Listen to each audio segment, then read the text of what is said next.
The bright lights of the spaceship control room hurt Amy Harris' eyes as she worked on fixing the broken communication system.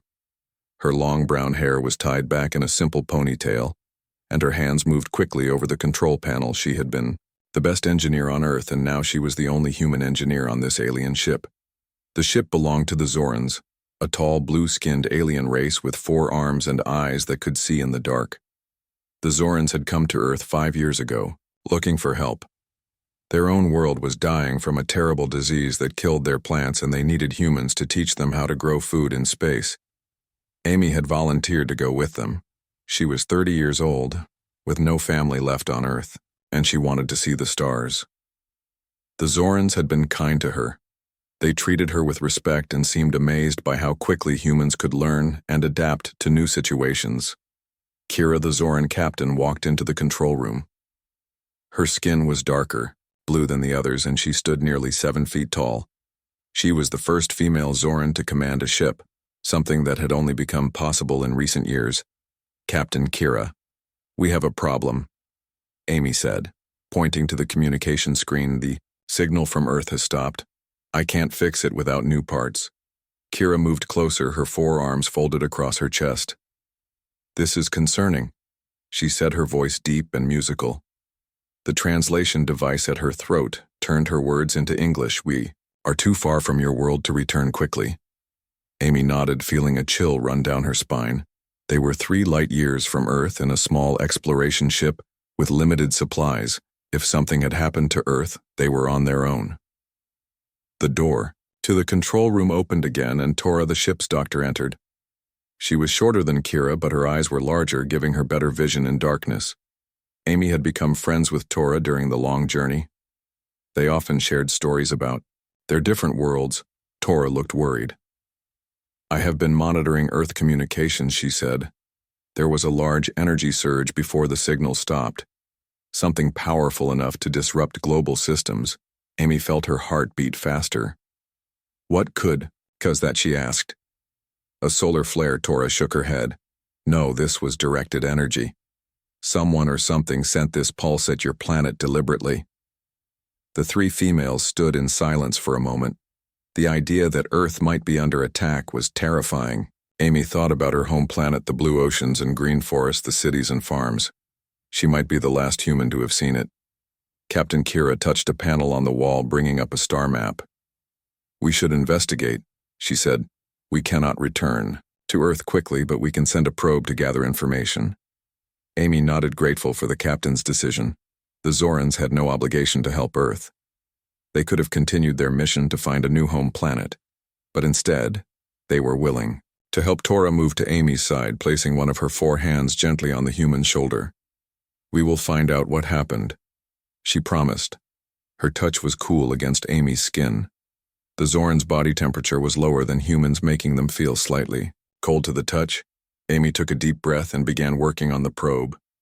The small device would travel through space faster than their ship. It would reach Earth in a few weeks and send back images and data. It was their only hope of learning what had happened.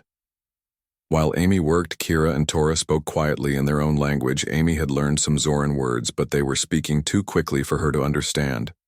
She focused on her task, connecting wires and programming the probe's computer. She was the only one who could do this job correctly, and she would not fail. Outside the ship window, stars shone like distant diamonds. Against the blackness of space, they seemed especially bright. Amy had always loved looking at the stars. When she was a child, her father had bought her a telescope. She would spend hours in their backyard looking up at the night sky, dreaming of visiting other worlds. Now she was living that dream, but at what cost?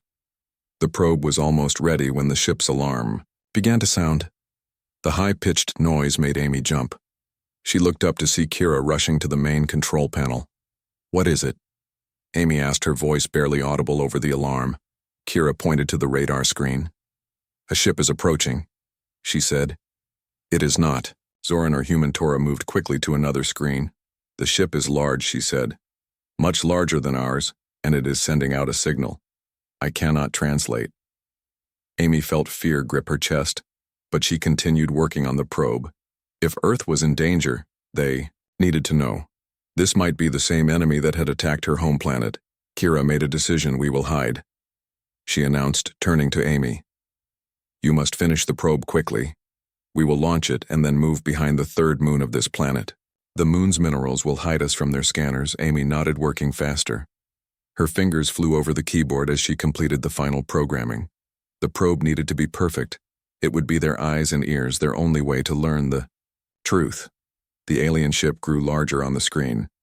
It was shaped like a giant spear with glowing red lights along its sides. Amy had never seen anything like it in all the space records she had studied. This was something new, something unknown. Tora helped Amy load the probe into the launch tube. The small device was shaped like a bullet with solar panels that would unfold once it was in space. Amy pressed her hand against it for a moment. Find out what happened, she whispered to the machine as if it could hear her. Go to Earth and show us. The probe launched silently, shooting away from their ship toward the distant solar system where Earth waited. The unknown alien ship did not seem to notice the tiny object as it sped past. Kira guided their ship behind the moon just as the alien vessel reached their position. The engines went quiet and all unnecessary systems shut down. They floated in silence, watching the screens as the massive ship passed by. It did not stop. It continued on its path, moving away from them and toward the area of space where other Zoran colonies existed. Tora looked at Kira. We should warn our people, she said quietly. Kira nodded. The warning must be sent, but we cannot use standard communications. They might detect us. Amy had an idea. I can modify our signal, she said. Make it look like natural radiation from the moon. It will be weak, but other Zoran ships might recognize the pattern. Kira agreed. The three females worked together to create the hidden message. Amy using her human ingenuity, Kira providing command decisions, and Tora adding her scientific knowledge. They were an unlikely team, but together they might save two civilizations as the alien ship disappeared from their screens. Amy wondered what would happen next. The universe had suddenly become a much more dangerous place, but she was not alone. And perhaps that would make all the difference. 3 weeks passed as the small ship remained hidden behind the moon. Amy, Kira, and Tora took turns watching the scanners for any sign of the alien vessel returning. They sent their hidden message to warn other Zoran ships, but received no response. The silence was worrying. Amy spent her free time improving the ship systems. She found ways to make the engines run more efficiently and enhanced the cloaking technology to better hide them from enemy scanners. Her human creativity impressed the eye, Zorans who tended to follow traditional methods rather than experimenting. One night, as Amy was sleeping in her small cabin, the alarm sounded. She jumped from her bed and ran to the control room, still wearing her sleep clothes. Kira was already there, staring at the communication screen. The probe. Amy asked, her heart racing. Is it the probe? Kira nodded, her blue face serious. Yes. It has reached Earth orbit and is sending data, but the transmission is weak. We are only receiving fragments. Amy sat at her station and began working to strengthen the signal. Her fingers moved quickly across the control panel as she redirected power to the communication array. Tora joined them, bringing hot drinks that smelled like cinnamon but tasted like mint, a Zoran specialty that Amy had grown to enjoy. The screen flickered as images began to appear. Amy leaned forward, eager to see her home planet again. The first images showed the familiar blue sphere of Earth from orbit. It looked normal from a distance. The oceans still blue, the land still green, and brown clouds still white. But as the probe moved closer, more images appeared showing the surface in detail.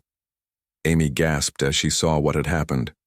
Large sections of the northern hemisphere were covered in strange metallic structures. These were not human buildings. They were alien constructions, huge and geometrically perfect. There are people, Tora said, pointing to movement around the structures. The probe had zoomed in, showing tiny figures moving. They were not human. They were tall, thin creatures with gray skin and elongated heads. The invaders? Kira said quietly, her 4 hands clenched into fists. We have heard stories of such beings. They come to worlds, strip them of resources, and move on. They are called the harvesters by some species. Amy felt tears form in her eyes, but she brushed them away. What about the humans? she asked. "Where are my people?" More images appeared from different parts of Earth. The probe was scanning methodically. The cities still stood, but many were empty. The countryside showed evidence of battles, burned fields, and destroyed vehicles. But there were also signs of human activity, hidden encampments in forests, underground bunkers. Humans had not been defeated. They were fighting back. Amy felt a surge of pride. Humans were survivors, they always had been. When faced with impossible odds, they found ways to continue. That was why the Zorans had wanted human help in the first place. The final images from the probe were the most important. They showed a massive alien structure in what had once been the Pacific Ocean. It rose from the water like a tower reaching toward space. At its base, ships came and went constantly. This was their center of operations. The probe transmission suddenly ended. The screen went black. The small device had either been discovered and destroyed or had run out of power. Either way, they had seen enough. Earth was under alien occupation, but humans still survived. And now Amy knew what the enemy looked like. Kira stood up, her tall form casting a shadow in the dim light of the control room. "We have a decision to make," she said. "We can continue our original mission to find a new home for my people, or we can try to help Earth." Tora looked at Amy, then back to Kira. "The harvesters will not stop with Earth," she said. "They will eventually find Zoran worlds too. This is not just a human problem." Amy nodded, feeling a new determination replace her sadness. "My people are fighting," she said. "We should help them. If we can discover the harvester's weakness, we might save both our worlds." Kira was silent for a moment, considering the options. It would be dangerous to fight such powerful enemies. The Zorans were not warriors by nature.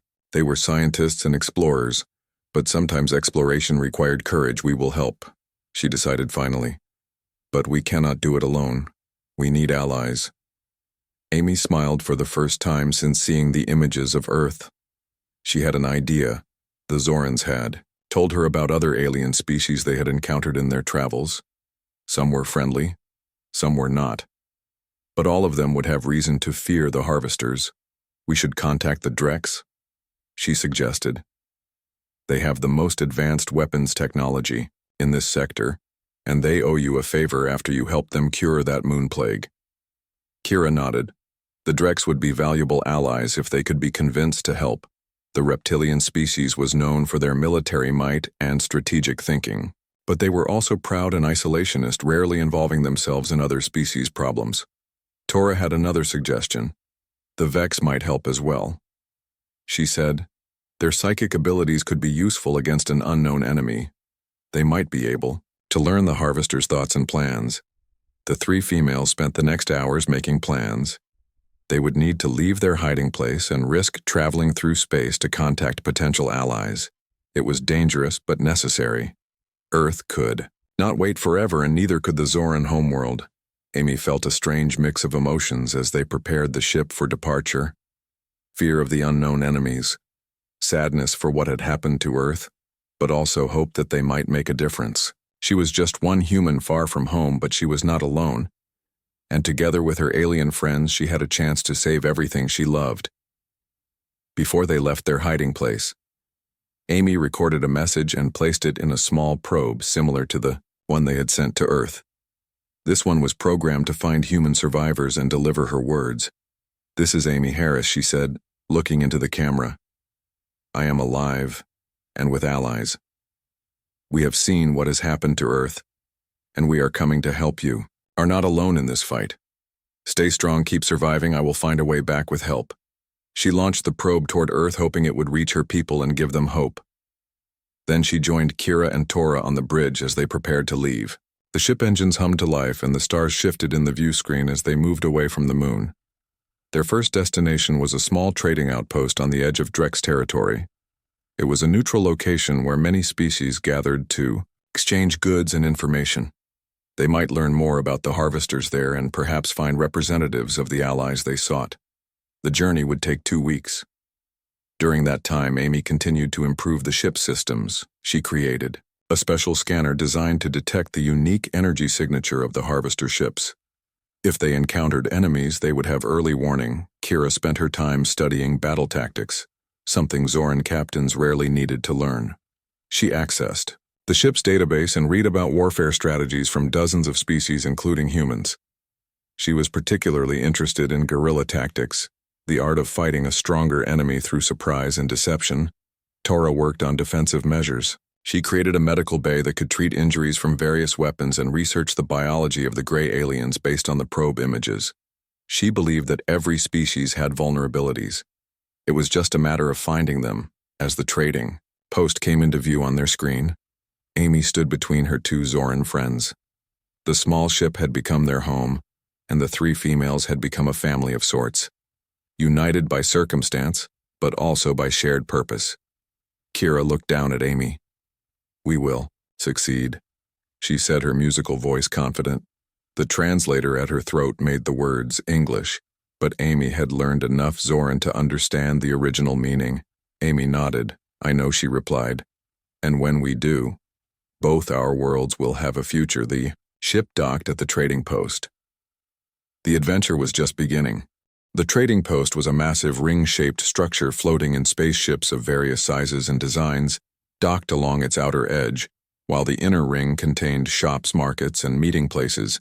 Amy had never seen so many different alien species. In one location, some had multiple limbs, others moved on tentacles or hovered above the ground. Some resembled earth animals while others defied description. Kira led their small group through the crowded main corridor. Her tall blue form attracted attention, but not as much as Amy. The human received curious stares from aliens who had never seen her kind before. Earth was on the outer edge of explored space, and humans were still relatively unknown in the wider galaxy. Tora stayed close to Amy, her four hands ready to protect her friend if necessary. Though the trading post had security forces, fights sometimes broke out between rival species, and a lone human might be seen as an easy target. They found an information broker near the center of the station, a small gray creature with large black eyes and six-fingered hands. His name was Glix, and he specialized in gathering and selling knowledge about galactic events. News of the harvesters costs extra. Glix said when Kira inquired. His voice was high-pitched and seemed to come from somewhere in his chest, not his mouth. "Many seek this information lately." Amy stepped forward, placing a small container on the table before him. "Its contents are worth more than information," she said. Inside was a data crystal containing human medical knowledge, specifically about accelerated healing techniques. Zoran scientists had been amazed at how quickly humans recovered from injuries, and Amy had brought this information from Earth. Glix examined the crystal with a handheld scanner, then nodded. "The harvesters have taken 7 worlds in the past cycle," he said. "Your Earth is just the most recent. They follow a pattern. First, they send a pulse that disrupts communications. Then their ships arrive. They establish a central base and begin harvesting resources." "What kind of resources?" Amy asked. "Living resources," Glix replied. "They take samples of all life forms. They collect genetic material, water, and certain rare minerals. Then they alter the planet, making it suitable for their own colonization. How can they be stopped?" Kira asked, her voice calm, but her posture tense. Glix made a strange gesture with his 6-fingered hands. "No one knows. They have superior technology and overwhelming numbers. But there are rumors that the Drex are building a weapon. That is why many Drex have come to this station recently." Tora looked around the crowded space. "Where can we find these Drex representatives?" she asked. Glix pointed toward a darkened area at the far end of the main hall. "They prefer low light," he explained. "Be respectful. The Drex do not tolerate disrespect." The 3 females thanked Glix and made their way to the indicated area. The lighting grew dimmer as they approached, and the temperature rose significantly. The Drex evolved on a hot world with little sunlight and preferred similar conditions. 4 Drex sat around a table in the corner. Their scaled skin was dark red and black, their eyes yellow with vertical pupils. They resembled earth lizards but stood upright on powerful legs. Their hands had sharp claws and their teeth were clearly visible even when their mouths were closed. Kira approached and gave the traditional Zoran greeting, a complex gesture with her 4 arms. The lead Drex, a female with elaborate gold markings on her scales, returned the gesture. but with obvious reluctance. "I am Captain Kira of the Zoran science vessel Teleron," she said. "These are my crew members. Tora, our doctor, and Amy, a human from Earthy." Drex leader hissed softly at the mention of Earth. "We know of the human world," she said. Her voice was raspy like dry leaves. "Human broadcasts have reached our territory for many years. They are primitive but interesting." Amy stepped forward. "I have come seeking help for my world," she said directly. "The harvesters have invaded Earth, as you may know. They will likely target your worlds next." The Drex leader, whose name was Sarka, examined Amy with her yellow eyes. "Humans are bold," she commented. "We have observed this in your broadcasts. You speak to those more powerful without fear. Is this courage or foolishness?" "Both," Amy admitted with a small smile. "That is why we have survived on a dangerous planet. And that is why we will fight the harvesters, even against impossible odds." Sarka made a sound that might have been laughter. The other Drex warriors watched, silently evaluating the strange human. "We are developing a weapon against the harvesters," Sarka confirmed. "But it is not ready, and we have no reason to help your world," Tora spoke up. "The Zorans helped the Drex during the moon plague," she reminded them. "Many of your people would have died without our medical knowledge." Sarka nodded slowly. "The debt exists," she acknowledged. "But a few medical supplies do not equal military aid against the harvesters." Amy had been studying the Drex during the conversation. She noticed the pride in their posture, the way they valued strength and directness. She decided to take a risk. "What if we could get you something more valuable than medical supplies?" she suggested. "Something that would give your scientists the final piece they need for their weapon." The Drex leader leaned forward. "What could a human offer that would interest us?" "Information," Amy said. "The probe we sent to Earth transmitted images of the Harvester's technology. We saw their central base, their ships, and the aliens themselves. We have data your scientists could use." Sarka's yellow eyes widened slightly. "This would be valuable," she admitted. "But not enough." Amy had one more card to play. "My people are still fighting on Earth," she said. "They are conducting guerrilla warfare against the invaders. If your scientists could communicate with human resistance fighters, they could gather real-time intelligence on harvester technology, weaknesses, vulnerabilities." The Drex warriors discussed among themselves in their own language, a series of hisses and clicks that the translator could not process. Finally, Sarka turned back to the three. "Females, we will consider an alliance," she said. "But we require proof of this human resistance, and we need the data from your probe immediately." Kira agreed to transfer the probe data to the Drex scientists, but insisted that Zoran and human representatives be present during analysis. The Drex were not entirely trusted by other species. Their warrior culture sometimes led to aggressive actions. As they left the Drex area, Amy felt cautiously optimistic. They had made progress, but they were still far from having the help they needed. They needed more allies. Tora suggested they seek out the Vex next. The psychic species might be harder to convince, but their abilities would be invaluable against the harvesters. The Vex could potentially read the minds of captured enemies, learning their plans and weaknesses. The Vex habitat was on the opposite side of the station, in an area filled with sweet-smelling mist. The Vex breathed through their skin and required high humidity. To Amy, the air felt like a tropical rainforest, heavy and warm. The Vex themselves were beautiful creatures with translucent skin that showed the glow of their internal organs. They moved gracefully on 4 slender legs, while their upper bodies remained humanoid with 2 arms and an elongated head. Their large eyes had no pupils but shifted colors with their emotions. "We know why you have come," a Vex said as they approached. Its voice seemed to form directly in Amy's mind, bypassing her ears. She felt a gentle presence, touching her thoughts, reading her intentions. Kira stepped forward.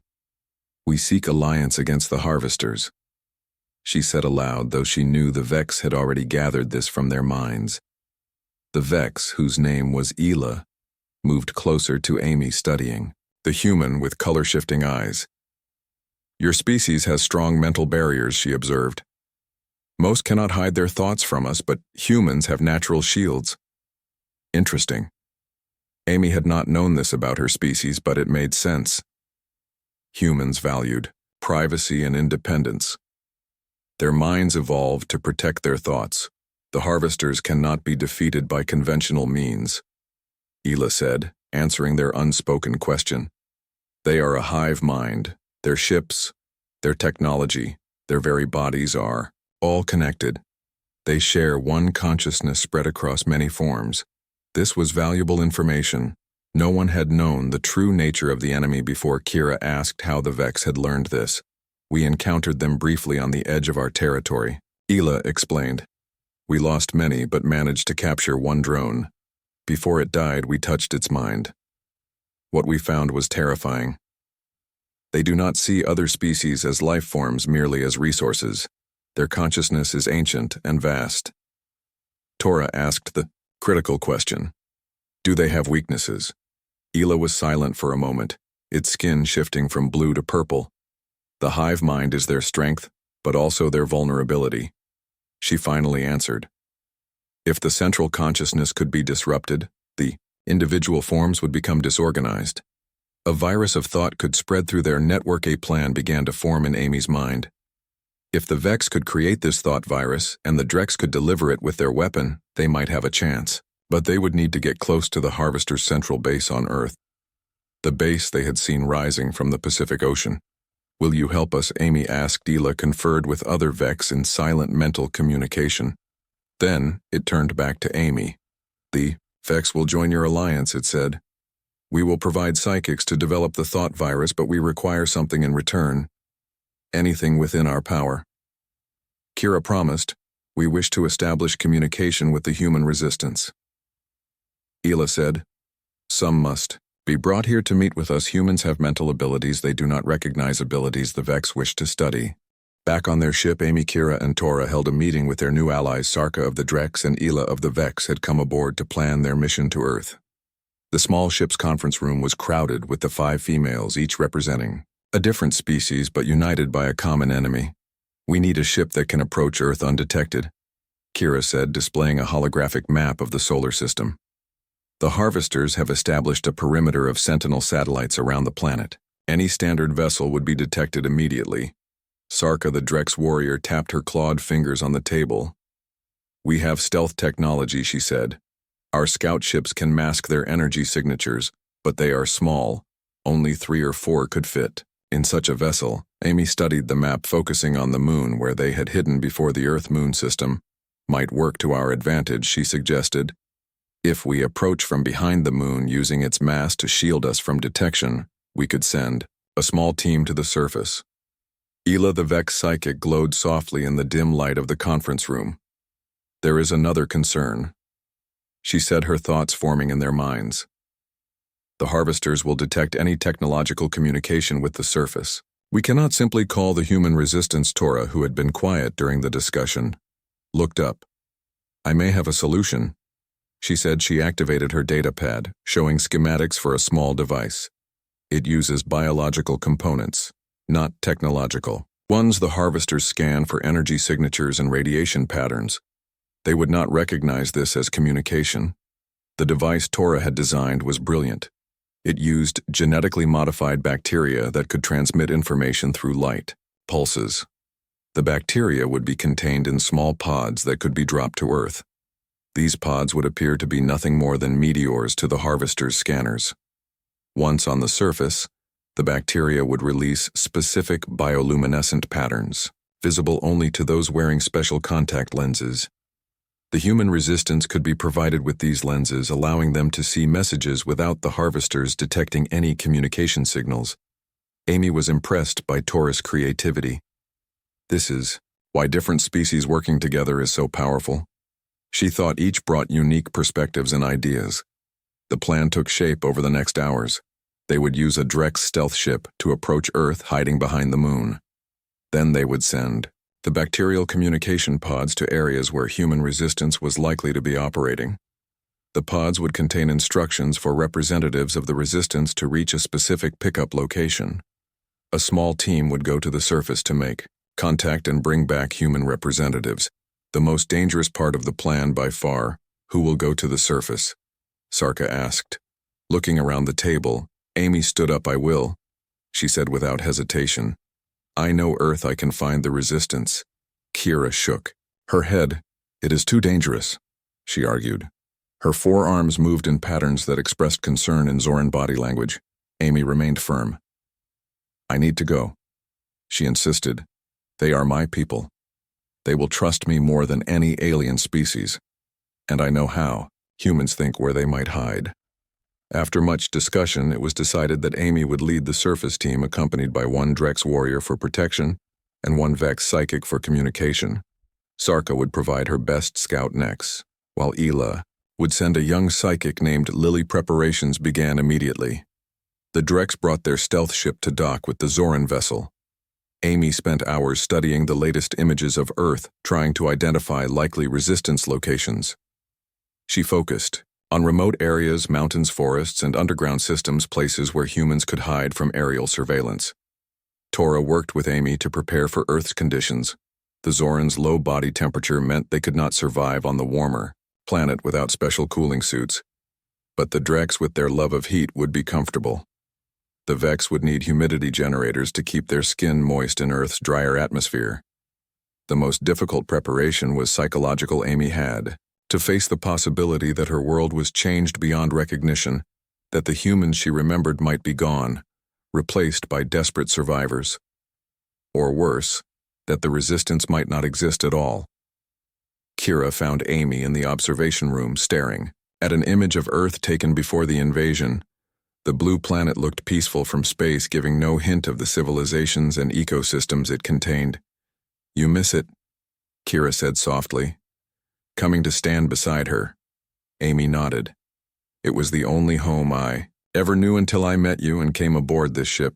Kira placed one of her 4 hands gently on Amy's shoulder. "I wish I could go with you," she said, "but the mission needs me here, coordinating with our allies." Amy understood the captain could not risk herself on a surface mission. Too many depended on her leadership, but that didn't make the separation any easier. The 2 females had developed a deep friendship during their time together. "I will come back," Amy promised. "We all will, with human representatives, who can help us defeat the Harvesters." Kira nodded, but her eyes showed worry. She knew the dangers better than most. The final briefing took place just before departure. Amy Nex, the Drex warrior, and Lily, the Vex psychic, stood together reviewing their roles one last time. "The mission has 3 objectives," Kira told them. "First, establish contact with human resistance. Second, bring back representatives for alliance talks. Third, gather intelligence on Harvester weaknesses." She handed Amy a small device, the size of a fingernail. "It contains our ship's quantum signature," she explained. "If you activate it, we will know you need emergency extraction, but use it only in extreme danger." The energy pulse could alert the Harvesters. Amy tucked the device into a hidden pocket in her Earth clothes. They had replicated current human clothing based on the probe images. Simple, practical garments in dark colors, perfect for blending in with resistance fighters. Tora gave each team member medical supplies, including universal antitoxins and healing compounds. Earth might have new diseases, or the Harvesters might have introduced biological weapons. The team needed to be prepared for anything. Sarka presented Nex with weapons designed to be effective against Harvester drones, compact energy pistols that disrupted the hive-mind connection temporarily, enough to escape but not to kill. The Drex were still working on weapons that could permanently destroy the aliens. Ela spent time with Lily, strengthening the young psychic's mental shields. The Harvester's hive mind might be able to detect unshielded psychic communication. The Vex needed to be careful using their abilities on Earth. Finally, it was time to depart. Amy hugged Tora and then Kira, holding her alien friend's clothes. "I will see you soon," she promised. The 3 mission members boarded the Drex stealth ship, a sleek black vessel designed for speed and stealth rather than comfort. The interior was hot and humid, a compromise between Drex and Vex environmental needs. Amy would be uncomfortable, but she could tolerate it for the journey. The ship detached from the Zoran vessel and moved silently toward the distant solar system. As Earth grew from a tiny dot to a visible sphere, Amy felt a mix of emotions: Excitement, fear, determination, and hope. The planet of her birth was in danger, but she was returning with the beginnings of help, a human who had gone to the stars and found allies. The approach to Earth took several days. During that time, Amy Nex and Lily prepared the bacterial communication pods. They would drop these first, then wait for responses before attempting a landing. The pods were designed to look like small meteorites commonly seen entering Earth's atmosphere. The stealth ship slipped into the Earth-Moon system using the Moon's mass to hide from harvester sensors. They maintained position on the dark side, watching Earth rotate below them. Day turned to night across continents and oceans. Cities glowed but with different patterns. Then Amy remembered the harvester structures created strange geometric light formations. Especially around their central base in the Pacific, Amy identified 3 drop zones for the communication pods, one in the Rocky Mountains of North America, one in the Alps of Europe, and one in the Andes of South America. All were remote areas with difficult terrain ideal for hiding resistance groups. The pods were launched precisely calculated to land in the target zones within a few miles. The ship then waited, maintaining stealth mode. Lily the Vex psychic extended her awareness, searching for human thoughts at a distance. She could not read specific minds from orbit, but she could sense concentrations of conscious activity. After 2 Earth days, Lily detected responses. All 3 pods had been found by humans. The bacterial messages had been seen and understood. The pods contained instructions to signal with specific fire patterns at night if contact was desired. Through the ship's sensors, they observed the fire signals exactly as requested in all 3 locations. But the strongest, clearest signal came from the Rocky Mountains. That would be their landing zone. The descent to Earth was tense as they navigated through harvester patrol routes. The stealth technology worked, but any mistake in their trajectory could reveal their presence. They landed at night in a remote valley surrounded by tall pine trees. The ship's exterior changed color to match the environment, blending into. The forest Amy was the first to step onto Earth soil after months in space. The air smelled different than she remembered. A subtle chemical taint mixed with the familiar sense of pine and soil. She took a deep breath anyway.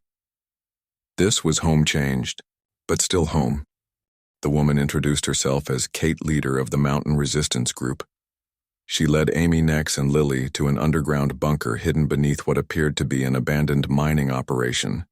The entrance was cleverly disguised and guarded by humans with various weapons. Some were military-grade, others were improvised. Inside the bunker, dozens of people worked at different tasks. Some maintained equipment, others prepared food or tended to the wounded. The space was organized, efficient, and clean despite limited resources. These people had adapted quickly to their new reality. Amy told them her story, how she had been off-planet when the invasion occurred, how she had made contact with alien allies who were willing to help fight the harvesters. She explained about the Drex weapon and the Vex psychic virus, how they might disrupt the hive mind that controlled the enemy. Kate listened carefully, then introduced her leadership team. A former military officer named Ben, a scientist called Maya, and a communications expert named Luis together. They had organized this resistance cell, one of many across the planet. We have about 50,000 fighters globally, Kate explained as they sat around a table in the command center. Most are organized in small cells like this one. We communicate using old technology, radio waves, and physical messages. The harvesters monitor digital signals, but they ignore analog. It's like they're blind to older tech. Maya, the scientist, added, we discovered they have a hierarchical drone system. The worker drones are almost mindless, controlled entirely by the hive. But the overseer drones have some independence. They can make tactical decisions. This information confirmed what Ela had told them about the harvester consciousness structure. It was distributed but not equally. Some drones carried more of the hive mind than others. Next, the Drex warrior spoke for the first time, his raspy voice startling some of the humans. What are their vulnerabilities? He asked directly. What weapons have proven effective? Ben, the military officer, showed them a map marking harvester patrol routes and known bases. The central structure in the Pacific was their primary target. but it was heavily defended. Their drones can be disabled temporarily with electromagnetic pulses, he explained. But they adapt quickly. Each pulse is only effective once. They learn from every attack. Lily, the Vex psychic, glowed softly as she absorbed the information. The hive is adaptive, she observed in her melodic thought voice. But adaptation requires communication. If the communication could be blocked during an attack, Louis, the communications expert, nodded excitedly. We tried jamming their signals but could never find the right frequency. It shifts constantly. Amy saw the possibilities forming. We need to combine our knowledge, she said. The Drex weapon, the Vex psychic virus, and human knowledge of Earth and harvester patterns. Together we might find a solution. They spent hours sharing information. The humans were amazed by the alien technology, while Nex and Lily were impressed by human ingenuity and determination. Kate agreed to send representatives back with Amy. Maya would go to work with the Drex scientists, while Luis would collaborate with the Vex psychics. Ben would remain to lead the resistance operations on Earth. Before they could leave, however, they needed critical information from inside a harvester facility. Maya explained that the invaders had established processing centers where they examined and cataloged Earth life forms. These centers contained data terminals that might reveal the frequency patterns used by the hive mind. We need to infiltrate one of these centers, Luis said, pointing to a location on the map about 20 miles from their current position. It's lightly guarded compared to other facilities. A small team might get in and out. Amy realized this was not part of their original mission, but the information would be invaluable to their allies. She conferred with Nex and Lily, who agreed that the potential gain outweighed the risk. Kate selected 3 of her best fighters to accompany them. Jack, Sandra, and Damon were resistance veterans who had conducted similar raids before. They knew the terrain and harvester patrol patterns. The expanded team prepared for the mission, gathering equipment and studying facility layouts. The processing center was built on what had once been a small community college. The main buildings remained, but were now connected by strange metallic structures. The entire complex was surrounded by a perimeter fence that pulsed with energy. They approached at night using the forest as cover. Lily used her psychic abilities to sense drone movements, allowing them to avoid patrols. Sandra had brought a device that could temporarily disrupt the perimeter fence, creating a gap just large enough to slip through. Inside the facility, the air smelled sterile and cold. The walls glowed with a faint blue light, and strange sounds echoed through the corridors. A hum that rose and fell in pitch like a machine breathing. Jack led them toward the central lab where the data terminals would be located. They moved silently, avoiding the main hallways. When they encountered a worker drone, Sandra used an EMP device to temporarily disable it. The drone collapsed without alerting others. The central lab was a disturbing sight. Human and animal specimens floated in transparent containers along the walls. Some were complete bodies, others were partial. Tissue samples and organs were arranged in precise patterns. The harvesters were methodically studying Earth. Life. Damon found the data terminal, a crystalline structure that responded to touch. The interface was alien, but Luis recognized patterns similar to communication systems he had studied. He connected a human device to the terminal, attempting to download information. Amy watched nervously as the download progressed. Nex stood guard at the door, while Lily extended her psychic awareness to monitor for approaching drones. The minutes stretched painfully as the data transferred. The alien system was vast, containing more information than they had expected. A sudden alarm sound made them all freeze, a high-pitched tone that seemed to come from everywhere at once. Lily gasped, her translucent skin flashing with color. "They know," she said urgently.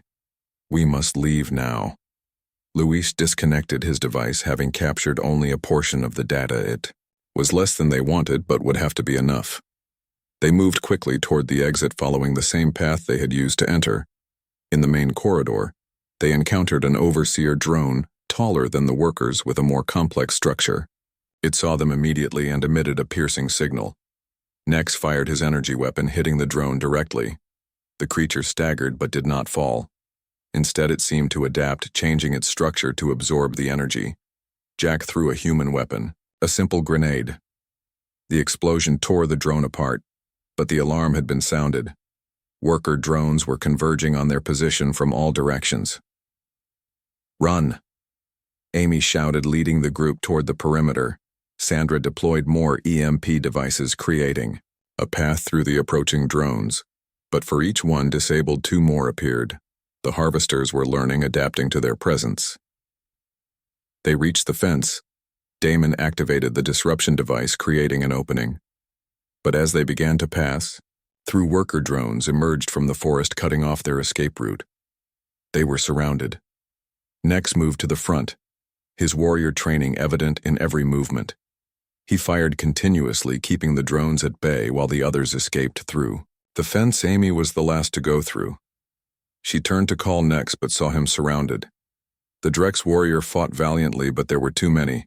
"Go," he called to her. "Save your world."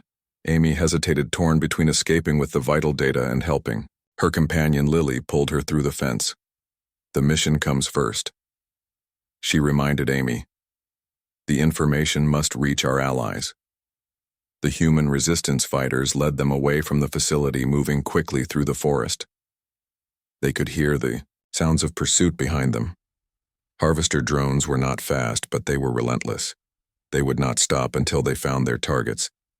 They reached a river and waded through the cold water to hide their scent and heat signatures. Jack led them to a series of caves where they could rest and regroup. The data Luis had recovered was intact, a partial victory, but at a terrible cost. Nex had sacrificed himself to ensure their escape.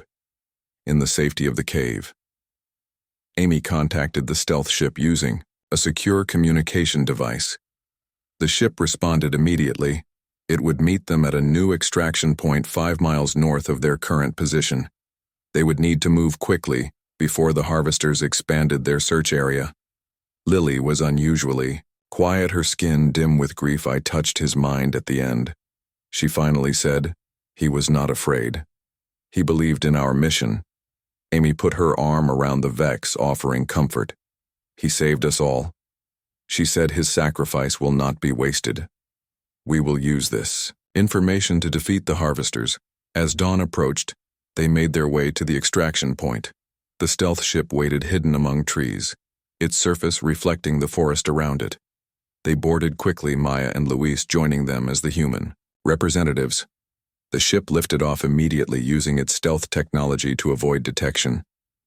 As Earth fell away below them, Amy looked out at her home planet. The blue oceans, the green and brown land, the white clouds. She had returned briefly to find a world in danger but not defeated. Humans continued to fight, continued to survive, and now they had hope. The journey back to the trading station was tense but uneventful. Amy spent time with Maya and Luis, preparing them for their meetings. With the alien allies, the humans were nervous but excited. They had never imagined they would travel to space to meet beings from other worlds.